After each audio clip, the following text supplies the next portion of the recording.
know how I do it all as a busy working mom in New York City, working full-time with 2 little kids? Keep watching.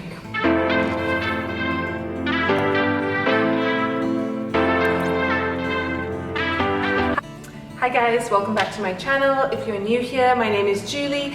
I'm an occupational therapist, a mom of 2 little ones, age 5 and 2, a full-time working mom in New York City, and I'm a busy gal. What can I tell you? I like to lead a full life. I like to do everything, and you know, sometimes that's not possible. But in this video, I'm going to show you all my tricks, tell you all my little hacks, in the hope that you can become more organized and productive too. Don't forget to go ahead and subscribe, like this video, comment down below where you want to be more productive in your life. And with all that said, let's jump right in. My number 1 tip for getting organized, well, they're actually, you know, I'm going to show you 10 tips, but they are all important, each and every single one. Some of them might surprise you, so let me know which ones those are. But my number 1 tip is to write everything down. You think you're going to remember things, but as your life gets more full, as you add more to your plate, like a kid or a second job or heck, another hobby, you're going to start to forget things. And so don't have it all resting up in here. Don't waste precious bandwidth in there. You know, our brain is like the computer with the working memory. It has short-term memory and long-term memory, which is like the RAM in the computer. It can only contain so much information at once, so make sure you write it down. For me, I have primarily 2 notebooks because my life is kind of divided into 2 major sections. My work life and then my personal life. And my videos and my business, that kind of is my personal life, and my work life is my full-time job. And it's very important that I have both of those things really clearly down in my mind, right? Otherwise, I can't do both of them.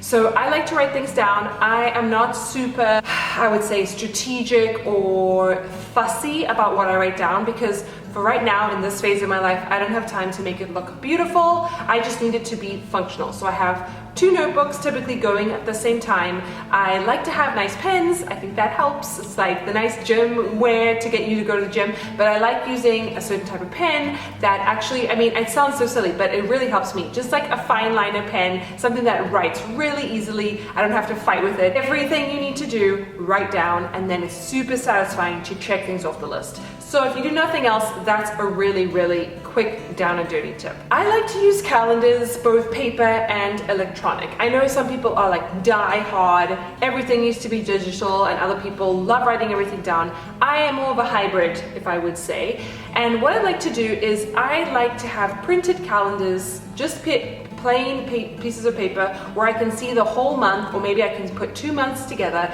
and I can see kind of what's going on. And then I like to write down on that what I'm going to do, maybe what my themes are for the week, what big things are coming up, whatever I want to write down that I need to remember. But it also just is almost like a working calendar. So often I'll write stuff down, almost like a brain dump on the paper calendar, and then I don't really refer to it again. I kind of have a mental picture in my mind of what day is falling on what things. That depends on like how your memory works and if you can remember like dates and days and things like that. But having that calendar out for me is really helpful.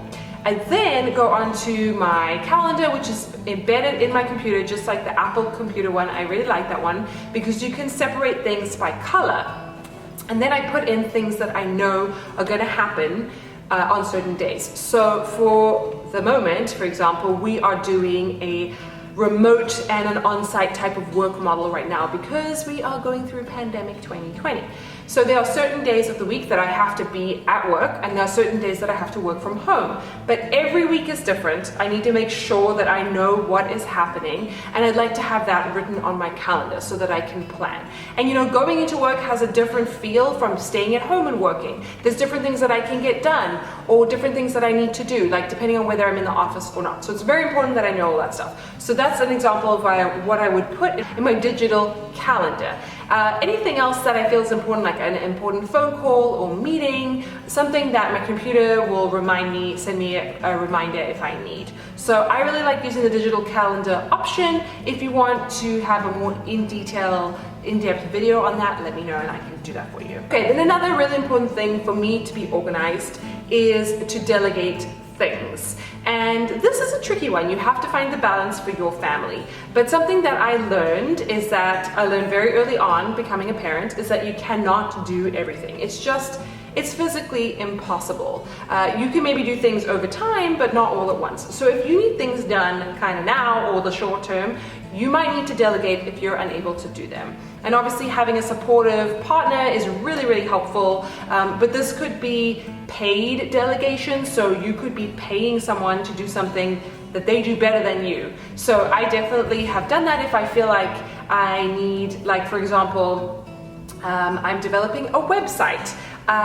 I could probably teach myself how to build a very basic website, but I don't have time for that right now, or I'm not prioritizing that. Let's not say I don't have time, because we all have the same 24 hours in a day. It's how we spend it. So I would pay someone to create a website for me. And you know, if you don't have the money to do that right now, maybe that's not the right thing for you to do. Maybe you need to wait. Maybe it just takes a bit longer because you're going to have to build it yourself. And if you get to build it yourself, that's awesome, because now you know how to build a website and now you know how to fix it. That's just an example. But be very, very intentional about what you take on your plate that only you can do, and what you delegate or ask of other people. I think it's good to analyze what you as an individual, you are the only person in the world that can do this.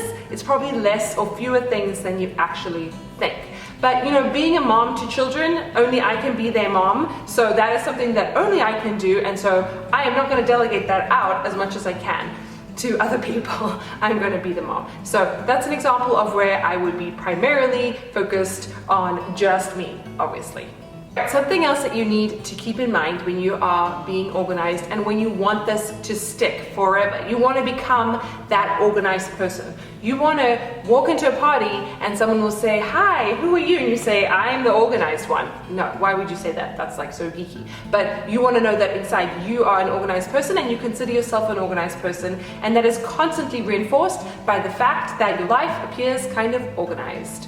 You need to keep in mind that there is a long game when it comes to organization. You're not going to be able to achieve all those tasks that you've written down on your to-do lists in one day. Probably not in 1 week, maybe not even in 1 month. It's going to be a long game, and you need to have that perspective.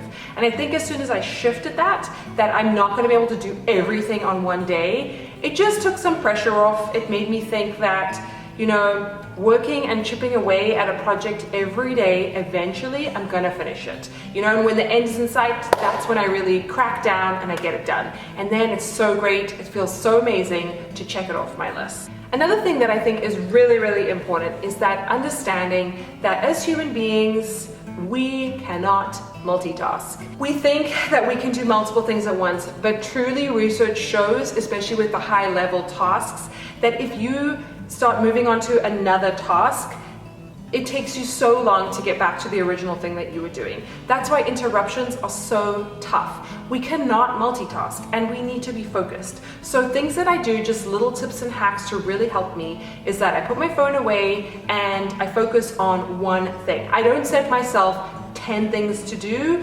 I focus on one project, whether it is for work or whether it's for my personal work. I focus on one thing and I try and get that done before I move on to the next thing. Obviously, there's going to be times where you kind of have to be juggling and keeping things alive. Like, I kind of feel like it's either the juggling analogy or a garden where you have to water every plant, you know, while they all grow at different heights. You are going to have to kind of nurture every project to keep it going, but you can really take one project ahead of another, finish it, and then move on to the next one. And your brain will thank you, because you are using so much less energy to shift from one thing to the next, and you're going to be so much more productive. So along the lines of that is, whilst finishing one project and focusing on that is super helpful, another thing that I find super helpful is batching like items. So, for example, I'm filming this video. It is helpful for me to film a whole bunch of videos at once and batch, so that I am doing things like I'm in the zone, I'm all ready to go, and I'm banging it all out, basically. Then if I was writing essays or emails or blog posts or whatever it is, doing all of that. So where you can, in my ideal world, I would have a day dedicated to all of these things within my business. But at the moment, I don't really have that luxury, so I try and do as much as I can, you know, on top of my regular job. But I try and stick to batching things together so that I'm in the zone, I'm not multitasking essentially, and I'm getting more done. It definitely helps. Then something that's super important when it comes to organization, and something we don't think of. We're always thinking of the external, the to-do lists, the calendars, all that kind of stuff. But it's to look inside and to see and identify what is your time suck, what is your distraction, what is really taking you away from being productive. So for me, my phone, definitely, watching TV mindlessly, also being in a group office environment, I find incredibly distracting. I was one of those people, or kids growing up, where I could never study with the TV on. I couldn't even study with music on. So let me know in the comments below if that is you as well, because I feel like my attention, whilst I am able to focus, I feel like I can focus and I can focus deeply. At the same time, I get super distracted by external noises.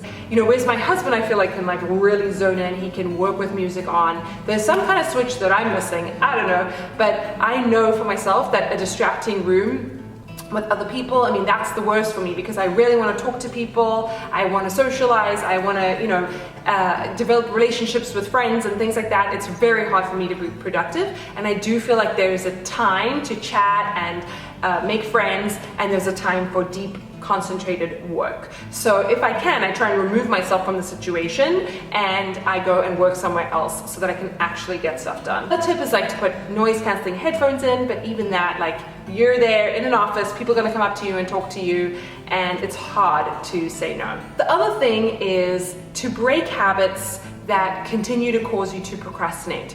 And it's very hard because, you know, how do you stop procrastinating? Well, in my mind, you just have to do whatever you are procrastinating on. You have to face it head on, and you have to get in the habit of doing things.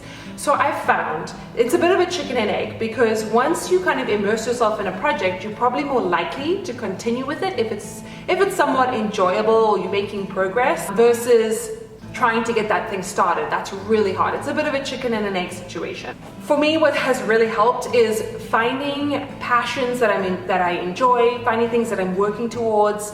It helps me break away from those distracting habits that I was speaking about, or things that cause me to procrastinate, because I simply do not have time anymore. So whereas before maybe I would sit in front of the TV and watch shows that, yeah, they're entertaining, maybe they're even informative and educational, but they're not helping towards my goal, right, of launching a business or getting work done so that I can have an easier day the next day, or getting things done that I need to for my kids that I'm like delaying on, you know. So what is the ultimate goal? But if you immerse yourself in something that you really enjoy, it's going to skyrocket your productivity, because you're more likely to do it, and then you get out of the habit of sitting on the couch and like Netflixing.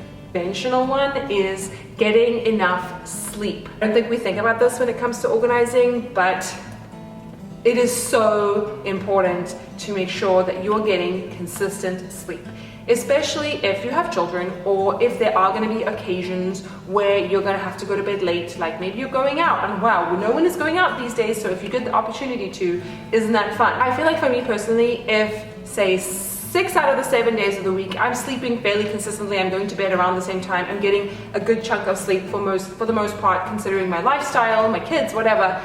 If there's one day where it kind of goes a bit pear-shaped, it's okay. Like, I don't feel the best the next day, but I'm fine.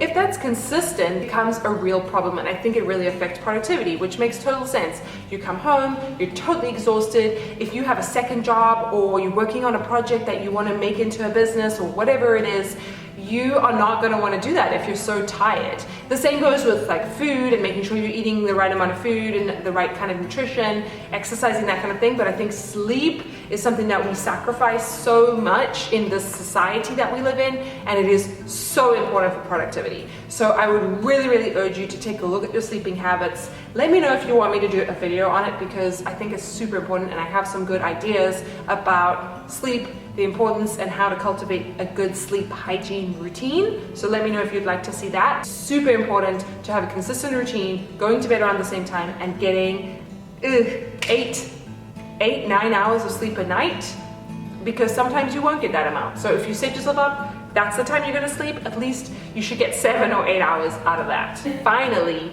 Organization, staying organized, being productive, ultimately, is a mental game. I mean, if you haven't guessed or haven't seen from this video, most of the tips that I've shared have actually been, you know, more abstract, more mental, more principles than even practical things. Although I do think they both go hand in hand, for sure.